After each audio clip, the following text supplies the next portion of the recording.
Just a good old boy, never meaning no harm. Beats all you never saw, been in trouble with the law since the day they was born. Straightening the curves, flattening the hills. Someday the mountain might get 'em, but the law never will. Making their way the only way they know how. That's just a little bit more than the law will allow. Just a good old boy, wouldn't change if they could. Fighting the system like a true modern day Robin Hood.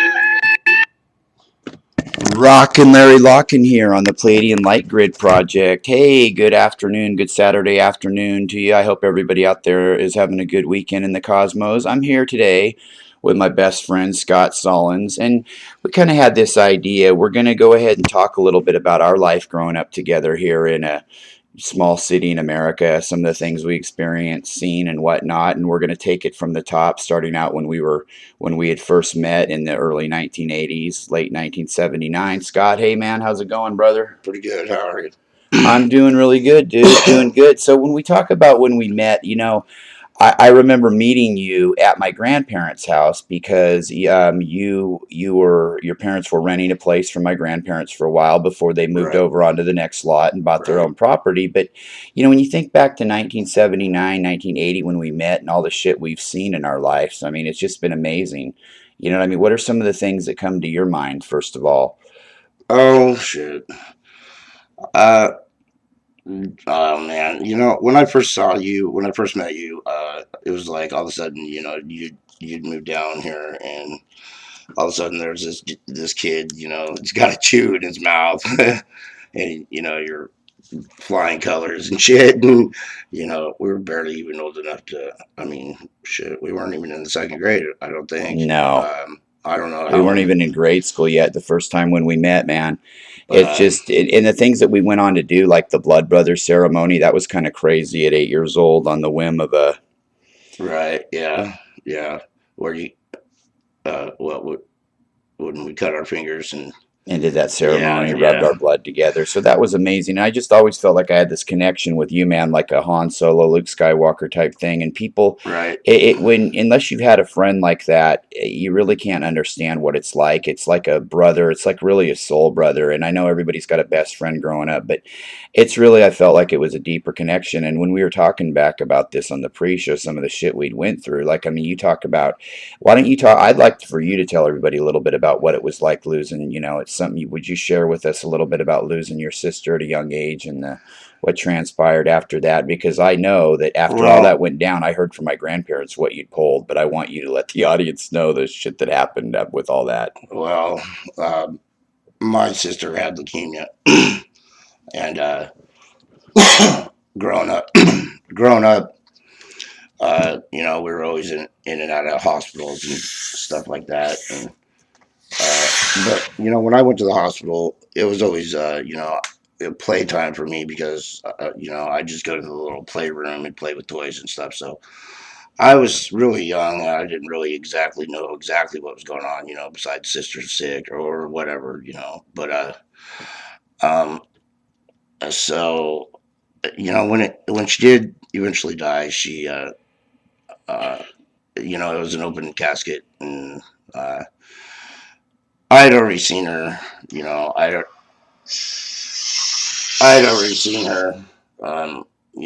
Before the funeral, and at the funeral, it's time for everybody to go up and walk by her and look at her and stuff. So, but I wasn't really interested in doing that. So I decided, they're like, well, come on.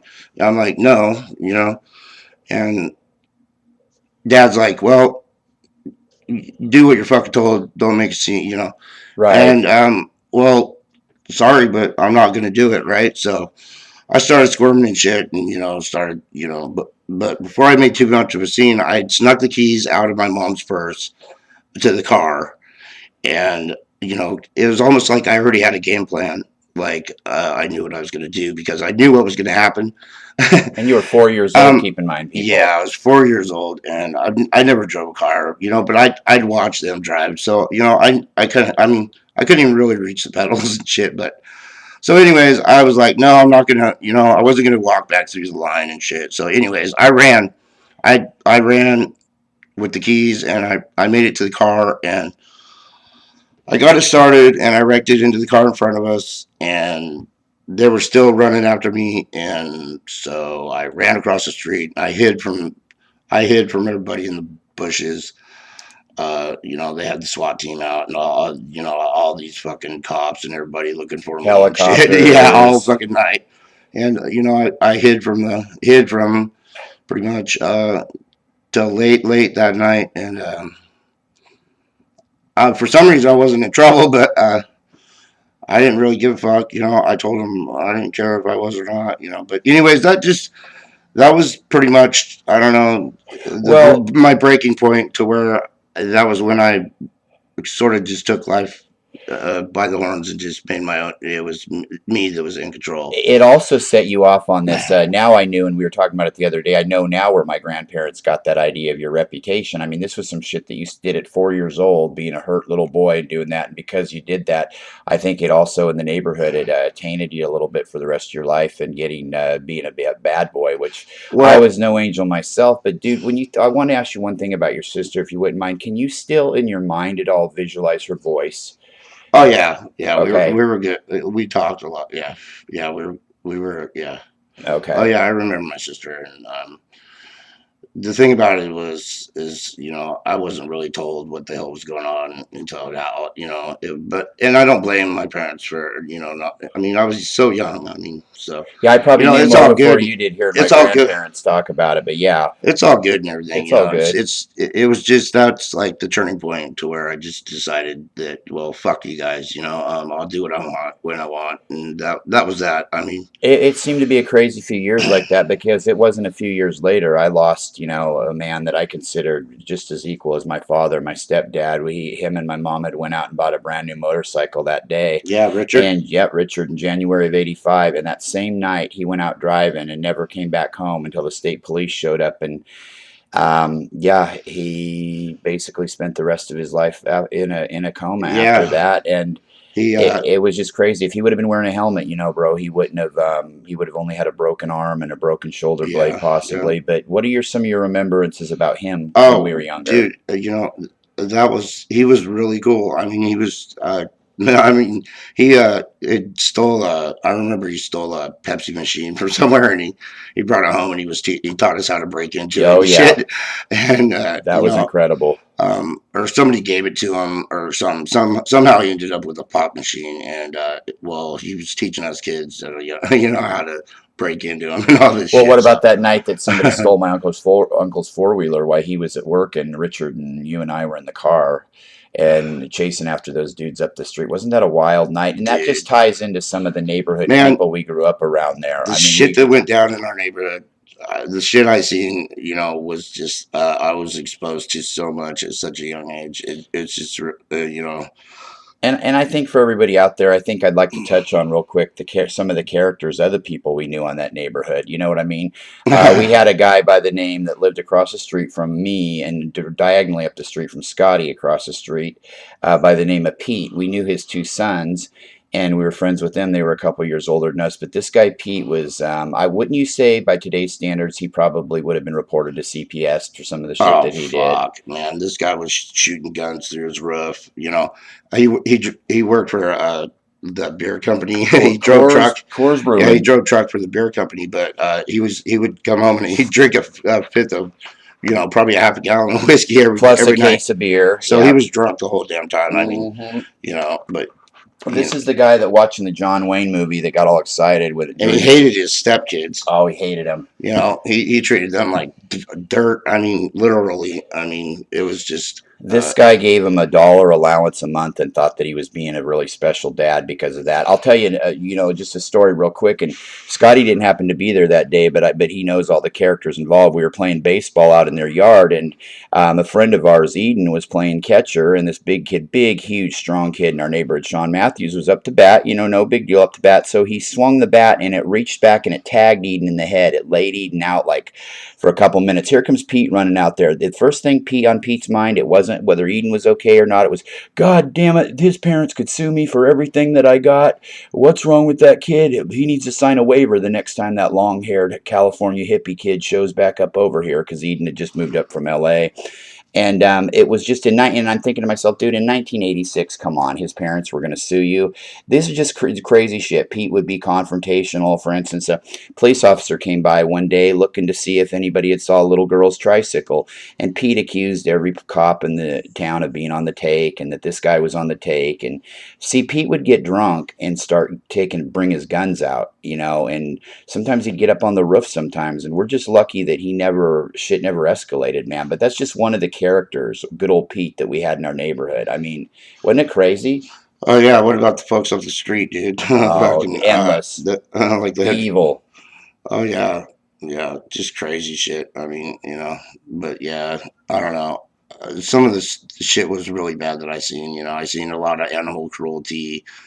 I saw a lot of violence and a lot of, I didn't really know what was going on, but it was like cops were always busting people, raiding houses and fucking, there was just all kinds of shit A lot going of on. evil, cultish type shit. I got Oh the feeling yeah. for it. Describe some of the shit that you'd see in the woods around our Oh houses, shit, dude. around where we live. I was always, as soon as I wake up, as soon as my feet touch the ground, I was off and running. So I was always just out and about exploring and whatever. I'd be out in the woods and shit, and I'd run across like occult, satanic shit, places, like just weird Something you shit, got a vibe, creepy vibe from dead goats' heads. goat heads, and dead animals, and pentagrams, and all this weird shit out in the woods, and like blood and all. It just some sick, weird shit that I mean, I was a kid. It scared the shit out of me, and I'd run. But Well, and there was that one there was a neighbor. lot of it going on. I remember one time that neighbor of ours that we had, that Daryl up the street, he would take that dog of his and swing it around by a chain and stuff. And I remember, dude, Oh you yeah, must have yeah. been 14 or 15, dude. But I mean, I can remember the story of you basically you told that guy, and you had a little Glock on you, and you told that guy, hey, don't fuck with that dog anymore. We're Oh gonna have yeah, I problems. fucking totally went off. I mean, this guy swinging his dog around, bashing his dog. And you'd had it. Oh fuck! When I saw that, I just totally flipped cookies, and I was like, I was fucked. I was throwing rocks at this dude. I fucking pulled. I went home, stole the gun, fucking went up there and pulled the gun on him and shit. Fucking, I called the cops. Everybody, the cops wouldn't even come. Oh It yeah, was I just, remember. so I ended up breaking windows out and shit out of that guy's house. But I never saw Daryl fuck with that dog like that again. Yeah, I think he got rid of it, but whatever. Anyways, Good. the whole point is, the shit that I seen was just, there's stuff I wouldn't even want to talk about ever. Well, It's right, terrible. and you think about growing up back then, man. I mean, there was no internet, long since way before the internet. Maybe 10 Right. boring channels on TV here. Everything that existed within us existed within that neighborhood and within that town we're living in. Totally. And it was just amazing. And as we fast forward, through the 80s, and then we start getting into our junior high years around 87, start getting into high school, and talk a little bit about some of the bold things that started around that time that we were doing. What's that? Oh, well, Like going to finding the psychedelic mushrooms, oh, well, going to shit. school on LSD, you name it, Well, before I was in high school, vandalizing. before before I was in high school, I guess you could call me a wild child or whatever. But yeah, I was taught how to pick psychedelic mushrooms. At a pretty young age. There's a couple of different kinds up here in Oregon that I was picking, and I knew how to pick, and I would pick those. And that was in middle school, so That started about junior high. all that stuff. and I was just, skateboarding and bike riding and shit Oh man, with all you the were high school kids. skateboarding down hills, dude. Remember when you ran into that? This guy when it was way up at the top of this hill, and he came down and he crashed into Oh these yeah, yeah. people's garage door, and they still made. They weren't worried about you. They were Well, just making sure your parents paid for it. yeah. Well, I was just the kid that would, hey Scott, do this, and I'd just do it, Oh, anything happened wrong in the neighborhood, the first thing out of my grandparents or somebody's mouth is, "Well, where was Scotty at?" Right. I was just never scared to go off the biggest jump or whatever. Anyways, I was hanging out with the older kids, all the high schoolers or whatever, but the older crowd. Right. So, and they would go right around all around town, and they'd go to stores and just mob stores. Oh I yeah, remember we all rode through the mall down here, and on your and skateboards they, and stuff they were like all that. chasing us and shit. Yeah, Hey, just stupid shit like that. But Man, whatever. because I think the point needs to be brought up and not to beat a dead horse. But when we were talking about those two that we knew across the street, we'll call them Sean and Scott, Pete's kids, Yeah. some of the dysfunction in their mentality. Like, you remember being at that party over at their house Sean threw when they were out of town, the older Yeah, brother, and these yeah. two brothers hated each other, by the way. This Right, kid sat there, didn't drink or anything. This one kid, Scott, the younger brother, and he sat there in front of a TV for 48 straight hours right. and just watched TV, and that's it. Well, there's a whole kegger going on. Right behind him. And these two brothers, I've seen siblings not get along, but these two really genuinely did not like each other, the two Oh well, brothers. whatever. I And mean, it's too bad because Pete was a lot to blame for it. And if I was an adult in that neighborhood now, Pete would be having some fucking issues. He was an asshole. You know what I mean? And it's no wonder his wife had to put Valium in his drink to get him to go to sleep. And it's funny because we joked about putting some LSD in old Pete's drink, but that would have been havoc on the neighborhood. But Pete, whatever. fuck Pete. Yeah, fuck Pete and his bullshit. He's long since gone onto Whatever. the other side. So we get into high school now. You know what I can't understand and believe now is you're a little more rebellious than me, but can you believe you went to school on LSD at 14 all day? I mean, I would do that too, and I can't even Well, believe yeah, it, much less take it. uh, yeah. I did a lot of LSD in high school. I mean, shit. At high school. Well, yeah. I was taking like 20 hits of acid a day before school and go to school, and you know, I don't want to say I was selling it, but I was doing something with it. You might have had it available. Do you ever wonder how in the hell you were able to get through school all I day and mean, not get busted and not get like, oh, well, whatever. yeah, That part I do. never really bothered me. The whole idea behind it all is here I am, barely a freshman. Well, even before even I hit high school, it was like I would just fuck. I mean, I drove across the United States and back before I was even hit high school. Yep, I drove to Norfolk, Virginia, and back the summer before our freshman year. yep. It's just shit like that. When I hit for my freshman year, it was like it was just it was all right, but I got bored quick. Here I was an honor roll student, but I didn't really go to class even half the time. I was in trouble with the truant officer, for not going to class all the time. Special shout out to Bill Shires, the truant But officer. there I was, an honor roll student at the same time. So basically, I just tell them, fuck, I know how to do it. I mean, it's just boring. Star seed at birth, It's man. just boring. Exactly, because you already got it all, and that's the I problem I mean, think a lot of us run into is, dude, it's just what are you going to do? if It's the my grades same were minutia. failing, I could see, them having Yeah, a problem. And they were begging me to go out for fucking sports and shit. They wanted me bad for oh yeah. track. Oh, dude, because I was the fastest runner. Well, you were clocked as one of the top 20 in the whole country at one point. Right, And exactly. you didn't go out for sports. In fact, we only had No, one kid, and it wasn't until we got to high school, one kid that could even compete with you. And you got to understand, this kid we're talking about is an all-state athlete. He was a yeah, state champion football player, and I mean, that was really it. Other than him, there was nobody. exactly. Yeah, Yeah, they and they used to beg me to go, do sports and shit. But I just really wasn't into the school thing. It was just kind of it was all right, but the whole I don't know. Maybe it was just.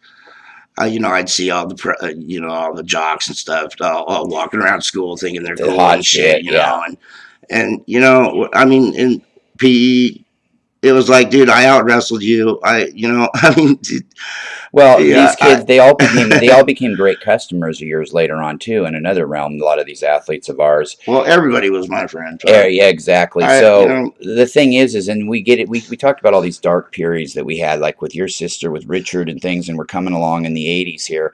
And then how much do you think? Okay, for me, I started to feel a light at the end of the tunnel when some of this. I know some of the hip hop we listened to in the late '80s came along, and we were starting to get into high school. I felt like the right, consciousness with that right, and our yeah. experiences. You would have had to have been alive during that late '80s, early '90s, and growing up in that '87 to '94 time frame Right. to understand this. But some of the hip hop, NWA, Public Enemy, Too Short, it really raised the consciousness of America. It went from we would say no, but we're too busy saying yeah mentality, and fuck the Oh government, shit, wake man! It people was up. on, dude. It High was school. When on we hit high starting. school, it was all about, dude.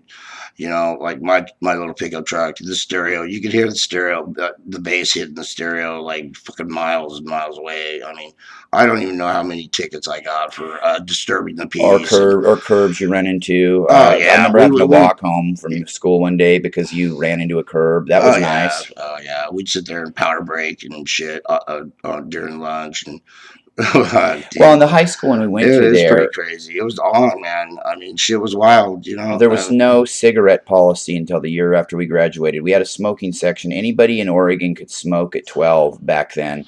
And so on campus, as long as you put that cigarette out before you went in the door, now a teacher can't even smoke a cigarette in their car on campus, but you could smoke them anywhere outside. When we went there wasn't really much of an attendance Well, the teachers policy. didn't really have any control over us. I No. mean, there was basically a party at school every day. Out in the parking lot, there somebody would have a half gallon of whiskey, and so it was like, Yeah, you're I was too talking. busy partying, but as long as my grades were good, I didn't give a shit. So Well, and the teachers were you so know, burnt out by that point. they couldn't do shit. I Most of mean, these what are they teachers gonna my do? parents had in the late '60s, and also too, there was like 2,000 kids at that school at the time, so it was just really just a cluster. And I think because of our class, even they changed some of the rules. I know the year Oh after we yeah, that's left, when they brought cops and school stuff. cops Yeah. on. The year after he graduated, they brought on a school cop. I remember being told by a teacher, "You guys are lucky you're graduating because things are changing here. We're getting a strict attendance policy. We're getting rid of the smoking section, and we're bringing on a full-time school cop, not just some security guy that could hobble like we had before." Which I'm sure that you remember that Shit. gentleman. Oh, dude. Yeah, I yes. did when I went to, I get sent to when I actually went to his office. I ended up stealing all the shit that he'd confiscated from the students, and I was just a while, I And was just way ahead of my time, dude. Way, those are some of my best memories. Is it's the couple times I was even called in the pretty office. pathetic. One time when I was on LSD at school one day, there was about 10 minutes left to go at school. 10 minutes in the last period. I got a note to go up and see the dean and the security officer about a fight I had saw earlier that day where some chick pulled another knife on another chick, and I thought, should I just go to the bus? I'm really like not feeling well. But no, I went in and talked to him, and now that I look back on it, I must have talked in circles for like 10 minutes to them, and they finally said, okay, thank you for the information. But how they didn't know, and I know, they bring in the police, and Mr. Sullens, do you know anything about LSD? Do you know anything about this going on at Oh school? yeah, yeah. They were on to it. Yeah. They were people. I mean, dude, I was frying so fucking hard one day. I just hit the ground and I was in the fetal position, laughing my fucking ass off. And he told me to go to the office, get out of the class, and I couldn't fucking move, dude. Right. I was on the ground just fucking curled in a ball, laughing my fucking. And every time he'd say something, it just got worse. It was, Yeah, I there mean, was nothing. Yeah, it wasn't like the teachers didn't realize that motherfuckers were frying their balls off, dude. exactly. They weren't quite aware of it yet, whereas now they would be. They were so dense back then they didn't realize it. And I just remember, Oh, telling the dude, police, "Hey, they hey, realized I it. don't know They nothing caught about on. nothing, man." Yeah, they caught on, and those cops, Yeah, they were hey, searching her. That's when I kind of chilled out. I just fucking fuck that shit. So I went on to something else. I was like, fuck this. I'm gonna take all the money out of the lunchroom. yeah, it just be done with it. But it's just really crazy because I mean some of the shit that we got away with and stuff, and of course in those pre-internet days there really wasn't much going on in this town we grew up in. Every time they would try to start a little fun center for kids, it would get shut down within a few months because of drug dealing here. And Oh, I is think that why? no, I don't know. No, they just probably didn't make any money. You know, all these kids there overnight playing video games, just hanging out. But it was certainly an interesting time, man, to grow up, and Totally I wouldn't was. have changed it for the world. And I really feel like that last of the non-internet generation, we really our consciousness, It was fun, dude. It was probably the eh, best time of my life. Honestly. mine too, exactly. You know, and I mean, I wouldn't I change it wouldn't for the change a world. fucking thing, man. I mean, you know, just all the parties every day. Fucking And that's the all the thing shit that was too. going on. Because at my house, you know, mom worked nights and it was just from 14 to 18. It was nothing but a party there every night, man. I mean, basically, The football games. I miss going to the football games, dude. It was just one great big huge just fucking one part. big party of who's Yeah, who. You know, and that's the uh, thing is several different cliques and whatnot, but we'll be a brotherhood till the day we die. Those old Marshfield High School wall rats. No matter what you were, if you were a jock, a nerd, a prep, right. a gangster, a stoner, whatever, a skateboarder, it doesn't matter. You could There be was all of lots of them, different cliques. and lots of different mixtures of I didn't cliques. really like fitting in with any of those. What's your star seed thing? But yet you got along I right got with along with all with of them. all of them. Yeah, I mean, yeah. you know what I mean? I was friends with all of them. Exactly. Yeah. You might have the student body president or the lowest stoner on earth selling a Even bag the too. handicapped kids, kids that were, handicapped, it'd be like, if somebody was to make fun of them and shit, I would just beat their ass right there in the hallway. I mean, I Hmm. don't know, I was a fighter too back then, it was like, I would just, in fact, I think the first couple of years we hit high school, it was the first day, second day of school, I'd always get in a fight. Oh yeah, we were bringing knives with us, guns to I would just school. represent, fucking right off the Exactly. bat, it's like, but it was it wasn't. All I was doing is sticking up for myself. That's Trying all to I do the was right doing. thing. Exactly. I Hmm. mean, and these guys, they would make fun of these handicapped kids, and I would throw down right there. So, I was always friends with all them. And, I even made a couple of them really popular. Remember, But it was pretty right? cool. And I got, so I don't know. And we've touched on this The, before, the but teachers, they had an attitude with me. I was like, fuck you, Mr. Sullens, get your Yeah, shit together. I would just walk out and I'd never go back. Yeah, I didn't, but This is some of the crazy shit we'd have going at I that had a high lot of school.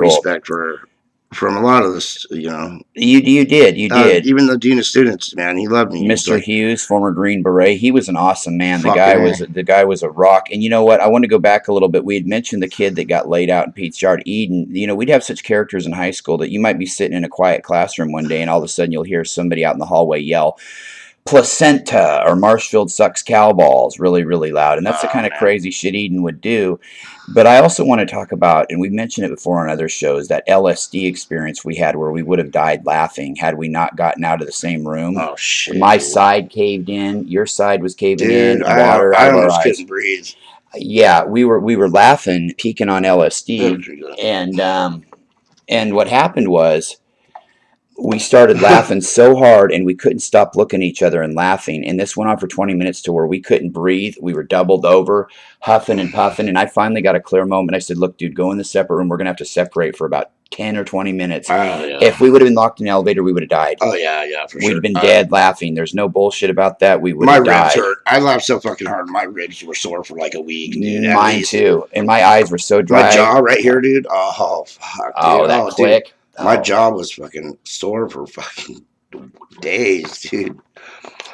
so that, you know, that's just I a was lot. seriously having a hard time breathing. I was laughing so hard, I dude. was too. We would have literally died. If Yeah, we were yeah. trapped in an elevator together and couldn't get away from It each was other, pretty I'm bad. pretty Yeah. sure we would end up dying that night. And that's no bullshit. People think, "Oh, we were so I fucked was up." frying balls at it, dude, hard. Exactly, exactly. Uh, And people would call us on the phone, and we'd forget what we said to them the next day. Girls would be like, What?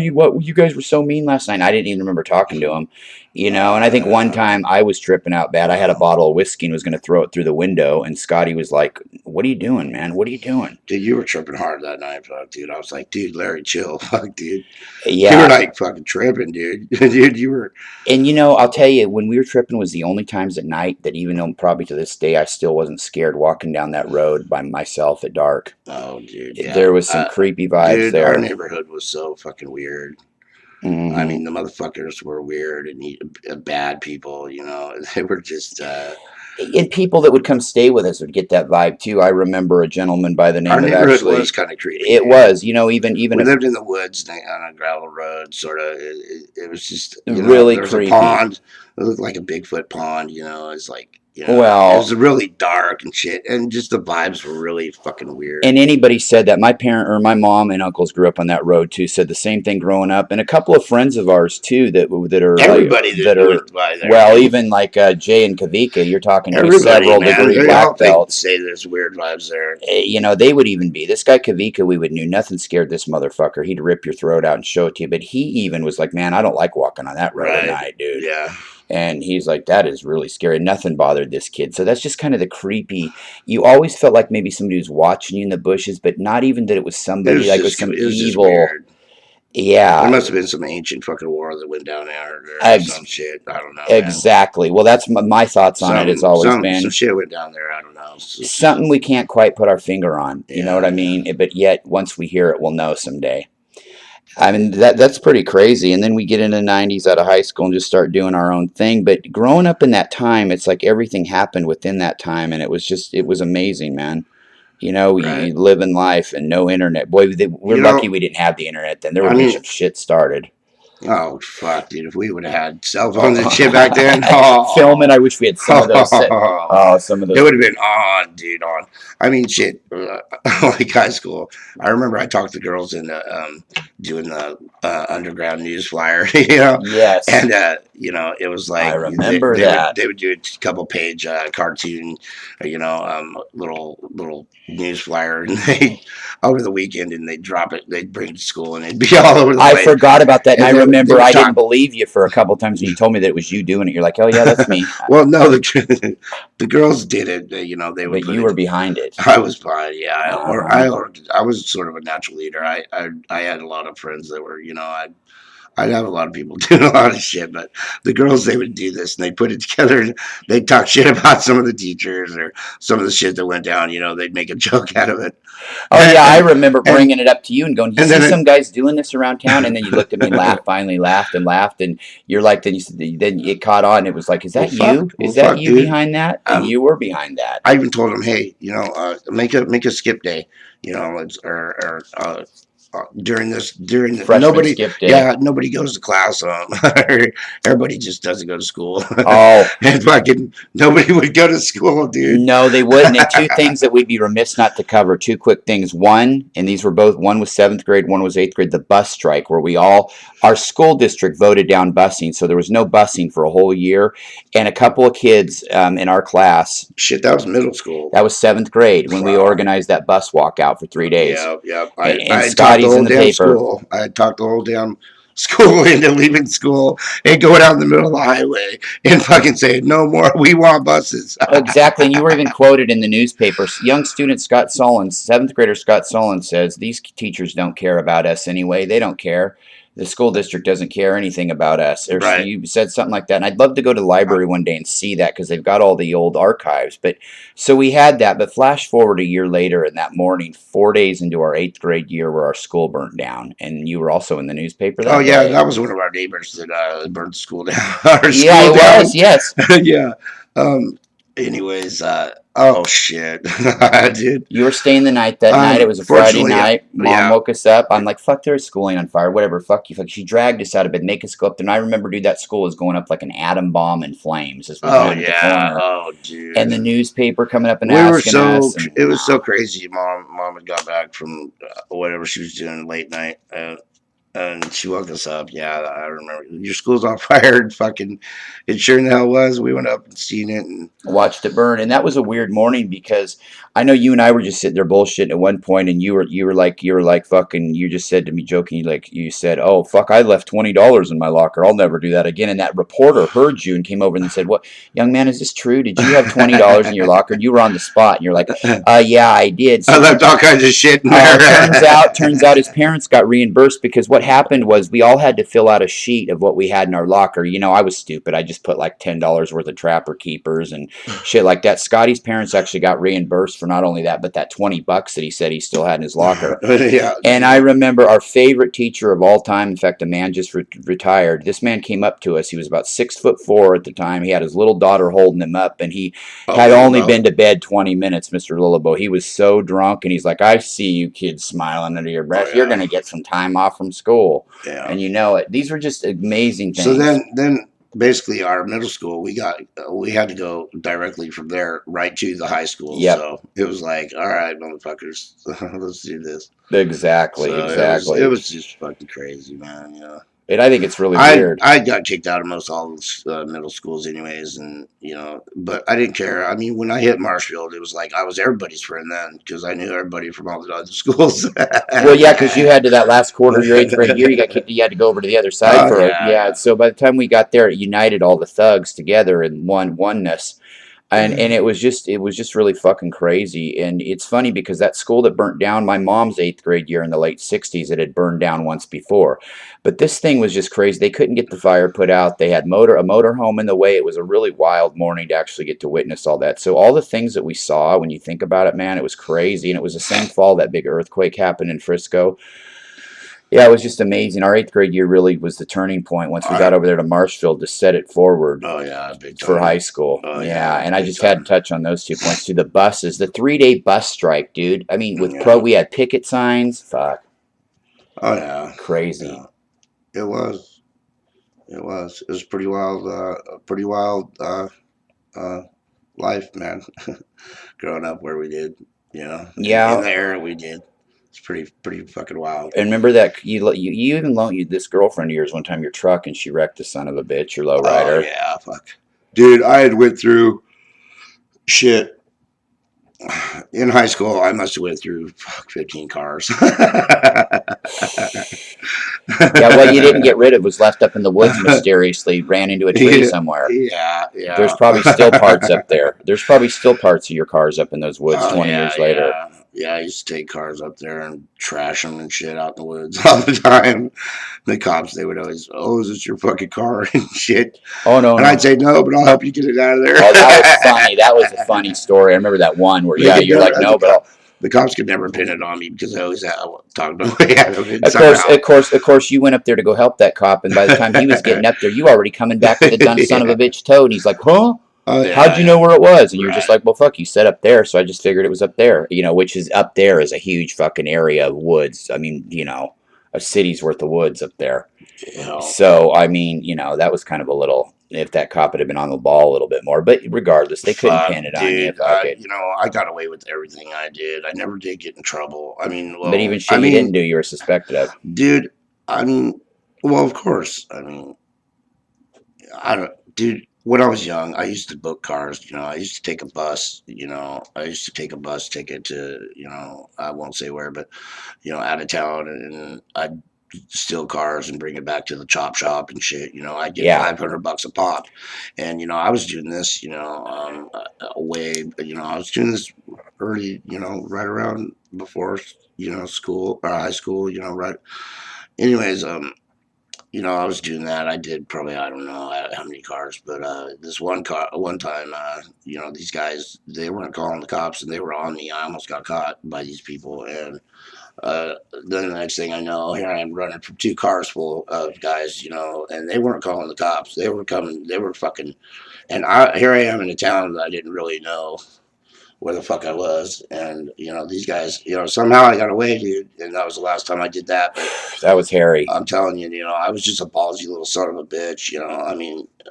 Yeah, and we won't say where you went, but I know the things guy. I did, at such a young age, it's just, I don't know. I just, Were you buying those from a good old Ted from out of town? Yeah, exactly. Whatever, but that was hairy, that chase, dude. You could have got killed that time. I remember. It took you a day or two to relax from that. Oh, dude. Yeah. Yeah. I'm not really proud of any of that stuff, but the whole point is just that it's like you couldn't get away with the shit that it's like, I don't know, man. I was just a little bit ahead of my time. I think I was just already was awake. You already knew the end of the conversation before somebody spouted the whole thing to you. Exactly. Yeah, You know, it's exactly. like I can see a motherfucker coming a mile away, smell bullshit a million miles away.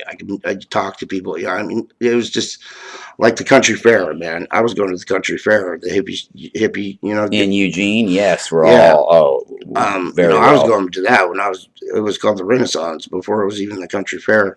Back when you could score You anything know, there. oh yeah, it was like, you know, so if anybody knows anything about the country fair, it's like, you Which know, a lot of Starseeds will. shit, I was, The, I had lots of ties there too. You know, I worked at the booths and I'd be able to get in past, you know, when they take a sweep and they sweep all the civilians out during the day or, you know, at nighttime. And then only the people that work there can stay there overnight.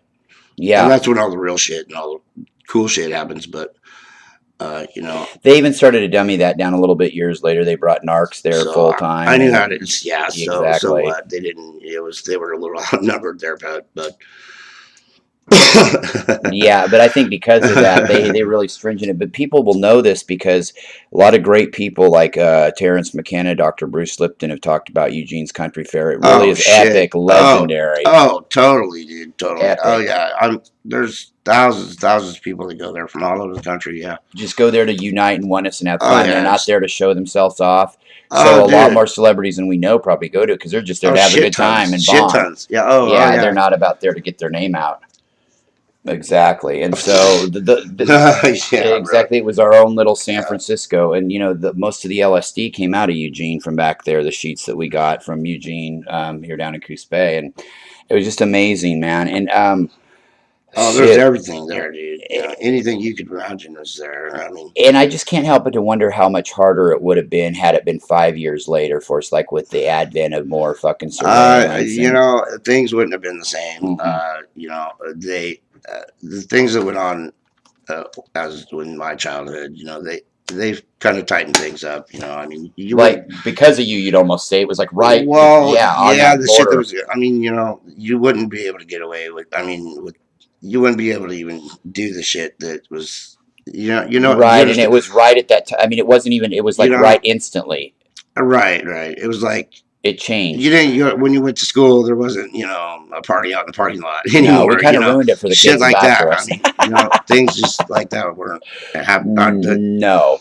So the teachers were a little more sharper, newer, less kids, and I mean, we kind of ruined it for the kids after us. Sorry to say, kids, but you guys had the internet, so there. So we had ours, you had yours, and everything's great like that. But I just think it was interesting growing up that time. I wouldn't change it for the world, and it ties into so much of the stuff I'm into. It's just everything fit perfectly.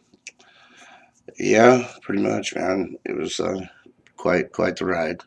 So yeah. Any other reflections or memories that you know you wanted to touch on or really. anything? I don't. No? Not that I know of. No. Well, pretty much that's it. And I appreciate you sitting down and talking with me about this. It's been cool, and hopefully this will, you know, people get a kick out of listening to it, and maybe it'll resonate with some other people around our age that grew up then. So with that being said, Rocken Larry Locken for Scott Sullens, we're out.